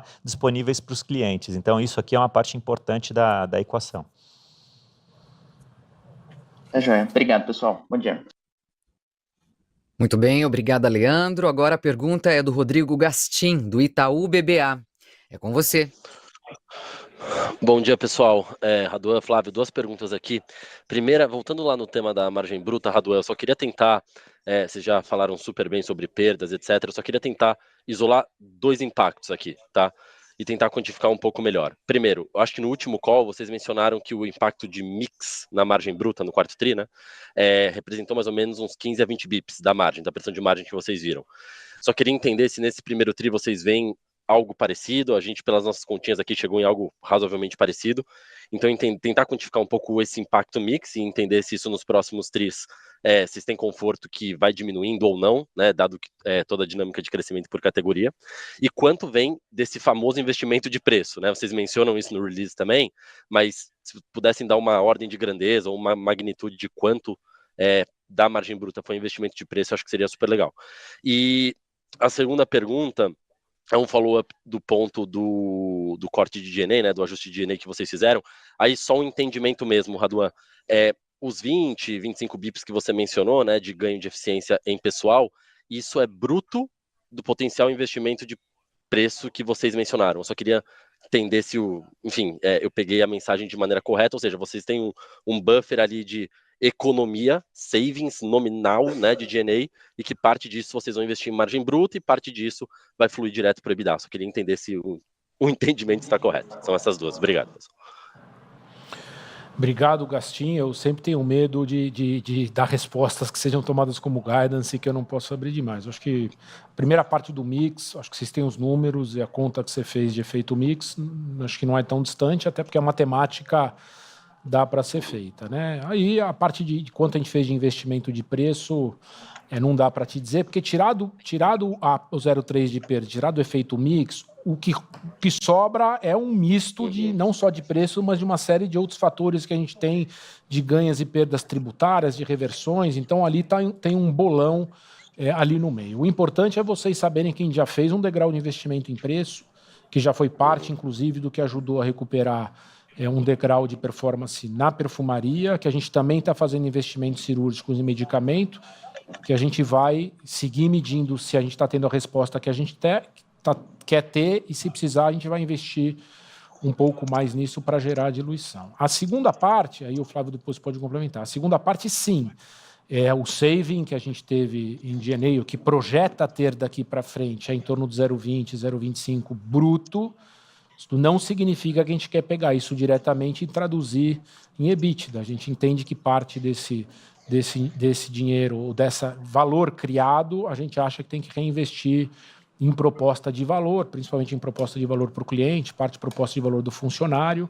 Não significa que a gente vai redirecionar 100%, mas a tendência é reforçar a nossa proposta de valor, a nossa experiência para reconstruir o longo prazo, e isso servir como tanto isso, seja como as adequações que a gente está fazendo em investidas, seja a redução de ciclo de caixa que a gente está buscando. De novo, mais do que um ajuste pontual que foi feito neste momento em abril, existe uma agenda muito importante de como é que a gente busca eficiência em todos os lugares que a gente pode buscar, para usar esses recursos para fortalecer o nosso core, fortalecer nossa proposta de valor, fortalecer nossa competitividade, reconhecendo que temos concorrentes farmacêuticos que estão fazendo a lição de casa deles, o que nos faz querer ser melhor, reconhecendo os players digitais que tem por aí. Então, é bruto aquilo. De novo, só reforçando o ponto do cirúrgico que hoje a gente é capaz de fazer e antes a gente era menos capaz, né? Então, hoje a gente consegue geograficamente, por categoria, por produto, por nicho de cliente, enfim, tem uma sofisticação numérica aqui que permite a gente ser muito mais cirúrgico e ser mais efetivo. Então, nas economias, né, no prover bons preços ao mesmo tempo que a gente economiza dentro do nosso P&L. Show, excelente, super claro. Obrigado, Raduan. Obrigado, Flávio. Obrigada, Rodrigo. Agora a participação é de Irma Sgars, do Goldman Sachs. É com você. Perfeito, obrigada. Sei que o tempo já quase estourou aqui, então vou só fazer uma pergunta rápida. Como os produtos de demo que vocês mostraram até na apresentação atrás do acrílico, tendo que seja só uma medida específica e talvez, não sei qual a abrangência das lojas onde isso está acontecendo, mas eu entendo que a perda dos estoques pode se beneficiar, mas um problema grande, inclusive aqui nos Estados Unidos tem sido um assunto bem discutido. Isso pode, obviamente, impactar um pouco a venda. Então, eu queria entender o quanto que vocês já conseguiram ter uma leitura sobre isso, o equilíbrio, né, entre essa ação e como, enfim, o staffing, com certeza, é um pouco uma solução, mas, obviamente, você tem que colocar tudo na conta. Obrigada. Obrigado, irmã. Excelente pergunta. A gente tem que ter todo o cuidado, né? A gente não pode fazer com que as ações de contenção de perdas prejudiquem as vendas no momento que a gente precisa de uma ativação de venda do HPC. Então, a gente também tem muito bem mapeado aonde estão acontecendo, obviamente, o maior índice de perdas. Já falei que é mais no Sudeste, mesmo no Sudeste é mais em algumas cidades, mesmo em algumas cidades é mais em algumas farmácias específicas. Então, acho que tem um enxoval de ações de contenção de perdas que é muito mais forte, onde realmente precisa ter, e um enxoval mais simplificado em regiões onde não existe essa alta incidência. Mesmo esse enxoval mais pesado, que tem fotos que você mostrou, aquilo é diferente do mercado americano, em que fica de fato confinado e trancado. Não é isso. Aquilo é só um acrílico que está aberto, que a pessoa pode levantar sem precisar pedir ajuda para ninguém, sem precisar para alguém pegar a chave, que parece pouco, mas o simples fato de existir aquele acrílico que a pessoa precisa levantar com uma mão para pegar o produto com a outra, já dificulta a pessoa jogar algo para dentro da bolsa, empurrar, puxar, fica muito mais visível. Então, a gente, de fato, é diferente do que vocês veem aí no mercado americano, a gente está muito cuidadoso em como é que a gente toma as ações de redução de perda sem impactar, de fato, a venda em si. Então, a gente implementou uma série de ações recentes a partir do final do ano passado. Agora, nessas farmácias que a gente implementou essas ações de contenção, a gente começa a fazer os inventários. É difícil porque, às vezes, tem perdas que, na verdade, não aconteceram nesse período. Eram perdas que, na prática, já tinham acontecido no período anterior, mas que, como a gente ainda não tinha inventariado, não sabia que aquele produto tinha sido furtado, né? Então, o certo, para ter o baseline correto, teria que ser inventariar as farmácias antes dessas ações, depois você põe essas ações do acrílico, daí você reinventaria para ver o quanto ela teve de ação. A gente ainda não consegue ter essa precisão, mas a gente tem muita confiança nas ações que a gente está tomando. E, de novo, parte também do que vai subsidiar os investimentos que a gente tem que fazer em margem é tirar essa pressão de perda. Não dá, e uma empresa que tem um histórico de execução que a gente tem, não vai dormir toda noite tranquilamente, sabendo que a gente está com perda de 30 bips acima do que é o patamar histórico, que isso está consumindo parte dos recursos que têm que ser usados para competitividade. Então, a gente vai tomar todas as ações que a gente precisa tomar para conter isso e normalizar o mais rápido possível. Obrigado, irmã. Obrigada.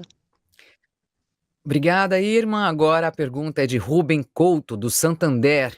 Fique à vontade, é com você. Bom dia, Raduan. Bom dia, Flávio. Eu queria ouvir um pouco sobre como estão se comportando os clientes fiéis de vocês nesses últimos trimestres, especificamente nesse primeiro também. Acho que os clientes fiéis de vocês sempre passaram aquela informação que é uns 70% da venda do varejo, né? E também ao longo da apresentação aqui no release, vocês comentam de iniciativa de ativação de clientes existentes. Queria entender se algum tipo de mudança acontecendo aqui com os hábitos de compra dos clientes fiéis, se eles têm apresentado as mesmas dinâmicas em termos de frequência, mix de produtos da cesta, do que o restante dos clientes que acho que compõem os 30% restantes da receita. Enfim, só tentar pegar aqui alguma cor, se é alguma coisa diferente acontecendo nesses últimos 2 trimestres com os clientes fiéis. Uma boa pergunta. A gente segue, no geral, acho que dando um panorama, de fato, avançando em clientes fiéis. Estamos chegando próximo de 7 milhões, que é quase 70% da venda que você diz. Eles continuam com gasto médio total preservado e crescendo o gasto médio em linha com que cresce. Eles estão mudando o comportamento, a gente vê que os clientes fiéis aumentam cada vez mais a frequência, e como eles aumentam a frequência, eles reduzem um pouco o ticket, conforme ele se digitaliza, percebe a conveniência que ele tem de pedir em casa um item, recebe rápido, em 60 minutos, e com frete de R$ 7,90 agora, que é super barato, a gente vê os clientes comprando com mais frequência, só que um ticket médio um pouco menor, com um gasto médio sendo preservado, ou crescendo, na verdade, mais ou menos em linha com o que cresce a empresa, né? O que a gente vê como um pequeno sinal específico que tá, não há nenhuma novidade, está alinhado com tudo que a gente já viu aqui, é um pouquinho menos gasto na perfumaria versus o que ele está gastando no medicamento, né? Óbvio que o que eu estou falando não é nenhuma novidade. Se os clientes fiéis são 70% da venda e se a gente vê que o medicamento está crescendo mais do que a perfumaria, então os clientes fiéis estão com um crescimento e com gasto médio no medicamento mais acelerado do que eles estão na perfumaria. Então, acho que o que eu estou falando é mais ou menos óbvio pelo número geral. Então, a gente sabe também em quais categorias que está essa leve desaceleração. De novo, a gente sabe e tem as ações de CRM para fazer as ativações mais específicas e garantir que a gente canaliza o máximo de share of wallet do cliente fiel nessas categorias conosco e ter os incentivos para isso. Então, assim, acho que é o único luzinha amarela que a gente tem com os clientes fiéis é, de fato, como garantir que ele tenha um patamar aí de gasto de perfumaria, de crescimento em linha com o que ele vem tendo no RX e no genérico. Mais importante, a gente continua crescendo a nossa base de clientes, né? Então, ela cresce ano contra ano em torno de 3%. Então, mesmo já tendo perto de 50 milhões de clientes, né, a gente continua expandindo essa base. E até fazendo referência a um ponto que foi levantado numa pergunta lá atrás, enfim, que é uma questão de números de atendimentos. A gente, de fato, tem uma queda no número de atendimentos nesse trimestre aqui em relação ao trimestre anterior, mas aqui é por efeito simples da questão do efeito calendário, né? Então, menos dias de consumo são menos consumos no final das contas. Mas a gente está num patamar super... Ok, obrigada, Ruben, pela participação. E agora a última pergunta é de Robert Ford, do Bank of America. É com você.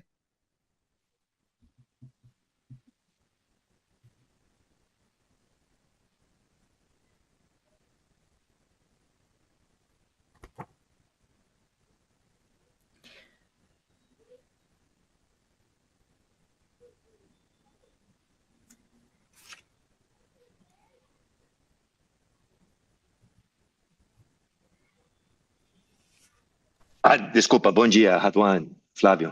Raduan, como você está pensando sobre monetização e crescimento em publicidade na loja e app?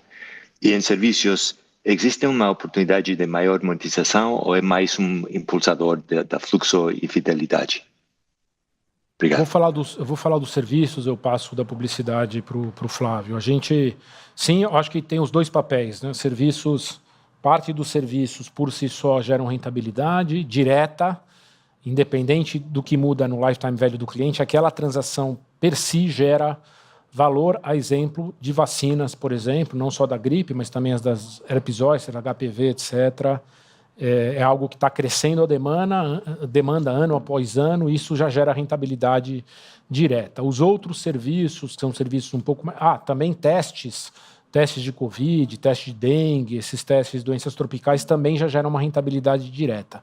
Outros exames mais simples, eles não são tão rentáveis, o preço médio deles é menor, mas ele, de fato, gera uma mudança de vínculo, de relacionamento, de proximidade, de intimidade do cliente com a farmácia, que a gente vê que pós esses serviços ele passa, de fato, a visitar a farmácia com mais frequência. Ainda assim, mesmo ele não sendo tão rentável, a gente vê a oportunidade pela qualidade da experiência e do que a gente oferece de valor nesses serviços, de ir incrementando o preço gradualmente, né? Quase que o preço era simbólico, a gente esse ano mesmo já fez um ajuste, um patamar de ajuste que a gente sabe que ainda é um value for money super bom quanto a pessoa paga pelos serviços mais simples versus o que ela recebe de orientação e de cuidado. Então, uma parte é a rentabilidade direta, que vai seguir crescendo, uma outra parte é mais para criar lifetime value, mas ainda assim a gente está também aumentando os preços. Hoje, pensando na nossa base de lojas, né, dessas farmácias, da base de 3.300 farmácias que a gente tem, algo em torno de 2.500 já tem as salas mais saúde, né? Então essas salas estão aptas a prestar esse serviço de saúde e são mais ou menos 400 salas de vacinação hoje dentro da nossa base. Tá? Então a promoção desse serviço, ela não se dá simplesmente por investimento em marketing, né? Então isso aqui tem um investimento de relacionamento das nossas farmácias com os clientes da Redondeza. Então, falar com esses clientes via WhatsApp, fazer as campanhas de vacinação, preço subsidiado. A gente estava com campanhas muito boas de vacinação agora por conta da temporalidade de gripe, esse tipo de situação. Então, tem muito mais a ver com o engajamento do cliente, um relacionamento com o cliente, do que spending puro em marketing para poder trazer esses clientes para dentro de casa, tá? E só contextualizando, a gente está falando nesse trimestre aqui específico, mais de 2 milhões de serviços farmas prestados ao longo desses 90 dias. Então, é pujante já. Ainda não move o ponteiro do ponto de vista total venda da empresa, né, o total EBITDA da empresa, mas ele já é pujante por dentro. E somente um follow-up. Quais são os seus pensamentos atuais sobre o marketplace e a capacidade de financiar uma proposta de valor muito mais agressiva? O marketplace, ele continua dentro da nossa estratégia, tá, Bob? A gente hoje tem perto de 300 mil produtos já listados no marketplace e algo perto de 2 mil fornecedores, tá? E, óbvio, a gente não é aqui uma plataforma pura de marketplace, a gente é um player físico, basicamente 1P, e a gente complementa o nosso sortimento de 1P pelo sortimento de 3P, e é disso que está vindo do marketplace. Tá? Então, hoje, a gente tem uma plataforma estável, a gente está trabalhando para poder desenvolver a relação com os fornecedores, desenvolver as funcionalidades sistêmicas para poder facilitar esse negócio. Tá? Mas ele hoje ainda também não move o ponteiro do ponto de vista venda total da empresa, e a gente está trabalhando ainda no que está por dentro, nessa parte estrutural, para poder crescer essa atividade. Ok, vamos ver. Muito obrigado, senhores. Muito bem, a sessão de perguntas e respostas está encerrada. Agora nossos executivos darão suas considerações finais. Tem alguma consideração final, Flávio? Eu acho que, então, minhas considerações finais, acho que, primeiro, obrigado por todas as perguntas e aprofundamentos do call. Acho que foi já um call bastante rico, que a gente pôde falar um pouco qual é a nossa leitura. Como já foi falado aqui, só uma rápida recapitulação, estamos sim, ainda que tenha tido efeitos específicos do primeiro TRI, estamos ainda assim, após esses ajustes, num patamar abaixo do que a gente quer estar, ou acha que precisa estar, ou que acha que é o nosso direito de estar. Nós queremos estar num patamar acima de crescimento, com um patamar acima de margem bruta, que gera a nossa rentabilidade que a gente acredita. A gente tem que ter e seguir tendo muita responsabilidade e não exagerar e buscar o resultado de curto prazo com muita ansiedade e aí abrir mão do nosso crescimento e nossa solidez futura. E o inverso também é verdadeiro. A gente tem que crescer e construir o nosso crescimento futuro com o máximo de cuidado com o presente. Está claro que a gente, além dos nossos ativos tradicionais que a gente tem, que são fortíssimos, como eu falei, a gente tem planos de ações muito específicos e muito sólidos que já estão em curso para a gente recuperar um patamar de venda que a gente quer, para a gente recuperar e compensar pressões que a gente tem na margem e para a gente seguir com o tempo normalizando a nossa margem EBITDA e construindo uma empresa mais forte para o nosso cliente, para os nossos funcionários, né? Eu acho que aqui, e acho que tem um tema importante, eu quero continuar tendo, assim como meus antecessores construíram, toda a reputação de ser sempre o mais transparente, o mais claro possível e abrir o máximo que pode abrir de como a gente está vendo o mundo. Eu quero que todos tenham claro, a gente fala do passado e relembra um pouco, muito mais além do primeiro TRI, quais são os ativos que a gente construiu, não porque a gente quer ficar aqui vivendo de glórias do passado, ninguém está aqui nem para viver de glórias do passado, ninguém fica falando também do que a gente construiu no passado para ficar em berço esplêndido. Se a gente estivesse em berço esplêndido, não teria tomado uma ação de um ajuste que a gente fez e acabou de fazer com 90 dias de novo ciclo. Quem está sentado num berço esplêndido e vivendo de glórias do passado, não toma as ações que a gente acabou de tomar e que vai continuar tomando. Então a gente só faz aquela lembrança para relembrar o quanto a gente tem ativos e tem ativos sólidos para o futuro que a gente quer construir. A gente respeita os nossos concorrentes, até ao respeitá-los, a gente busca ser melhor a cada dia. Mesmo que eles não tivessem melhorados, que a gente não respeitasse, a gente tem que respeitar o nosso cliente, as nossas pessoas. A gente tem que, olhando só para nós e sem olhar para os outros, entregar uma empresa cada vez melhor para os nossos clientes, para as nossas pessoas e para os nossos acionistas. Então, mesmo que os nossos concorrentes não existissem, nós com nós mesmos temos que ser melhor a cada dia. E esse é o compromisso que vocês têm meu e de todo o time de gestão que está aqui. São pessoas que estão aqui começando um novo ciclo, sem viver de glórias do passado, sim recorrendo ao passado para resgatar nossa essência, para resgatar nossa história, para saber o que nos trouxe até aqui, mas com o pé no chão e humildade, construir o nosso futuro e uma empresa cada vez melhor, com quase a filosofia do dia 1 que se fala da Amazon, independente do que foi construído, a gente tem que vir aqui cada dia com o compromisso de fazer o melhor e entregar o dia de amanhã melhor do que foi o dia de ontem. Então, acho que é isso. Espero no próximo TRI estar aqui com vocês com a mesma transparência e abertura, apresentando o resultado e trazer cada vez mais números mais normalizados e que a gente venha aqui com mais orgulho da entrega específica dos números do TRI. Obrigado e vejo vocês em breve. Muito obrigada por estarem conosco. A teleconferência de resultados da RD Saúde está encerrada. Desejamos a todos um ótimo dia.